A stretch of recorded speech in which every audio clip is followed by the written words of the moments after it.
Се повеќе претпоставки има за можните причини за несреќата во Бугарија, која во смрт однесе 45 македонски граѓани. Според председателот на Сдруженијето на веште лица на Бугарија, Симеон Ананиев, вештачењето мора да оди најмалку во 5 правци, а предвид треба да се земат сите околности од проектирањето на патот до техничката исправност на возилото и товарот кој тој го носел. Първо трябва да се направи експертиза за проектирането на пътя. Как е проектиран? Втората точка за експертиза. Изпълнение на строителството. Какво е техническото задание? И отново изпълнението, приемателната комисия. След това отиваме много важно. Превозното средство. Това превозно средство, кога е произведено? Технически паспорт. Има ли лиценз? Пожарната експертиза. Трябва да се докаже къде е бил пожара.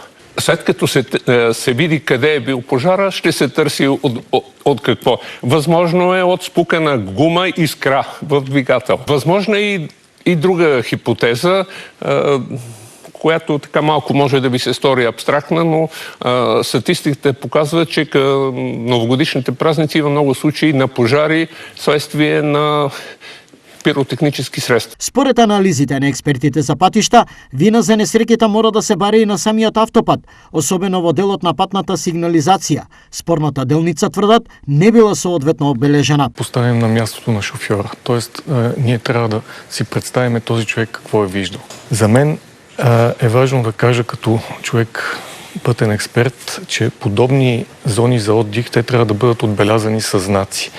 Тук сме точно на 500 метра преди инцидента и аз не виждам такъв знак. Тук има вече край на аварийната лента и стават 3 ленти. Но защо стават 3 ленти? Каква е причината? Последния момент човек е видял ето този знак за чешма, нали? И някакво разклонение. Миг колебание вляво ли, вдясно ли, явно пред него се оказва още един знак, който обаче е сложен неправилно, сложен е много високо. И на всичкото отгоре има лепенка за реклама на тегличи, която пък допълнително намалява светлоотразителния ефект на самия знак. Дел од бугарските медиуми споменуваат, а некои македонски портали пренесоа информации за канистри полни со нафта и пиротехнички материјал, кој бил во возилото, но официјална потврда за ова за сега нема од никој. Сега не е време да се шпекулира, бидејќи само може сепак семејствата се повредени, семејствата се во тешка емоционална состојба, секоја шпекулација која што е непроверена само ќе ја отежни дополнително нивната состојба. Сега е време, како што реков, повредените да бидат оздравени, идентификацијата да заврши и истрагата да продолжи. Во страотната сообраќајка, што вчера рано утрината се случи на автопатот Софија-Благоевград, 45 македонски граѓани го загубија животот. Од автобусот на смртта успеа да се спасат само 7 мина, кои се згрижени во болницата Пиргава во Софија. На всички пациенти се направени спешните оперативни интервенции вчера. Двама от пациентите ще бъдат оперирани днес.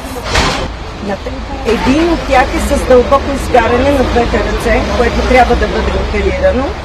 И на едно момиче, което трябва да се оперира дясното коляно. И ще обмислим тези, които са стабилни и има възможност да се отидат в близките дни.